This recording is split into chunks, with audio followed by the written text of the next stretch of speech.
உங்களுக்கு எல்லா பக்கங்களிலும் தேவன் வந்து ஆதரவாக இருப்பார்.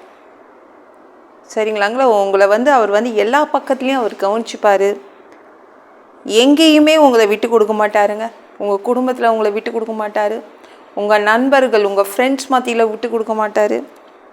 உங்களை யார்கிட்டையும் விட்டு கொடுக்க மாட்டார். ஆதரவாக இருப்பார். யாரெல்லாம் உங்களை கவனிச்சுப்பாங்கன்னு நினச்சிங்களோ அவங்கள விட தேவன் அதிகமாக அவர் உங்களை கவனிச்சுப்பார். விட்டு கொடுக்க மாட்டாருங்க. சரிங்களா? தேவன் எப்பொழுதுமே உங்களுக்கு ஆதரவாக மட்டும்தான் நிற்பார். யார் வேணாலும் எது வேணாலும் உங்களை வந்து செய்ய முடியாது.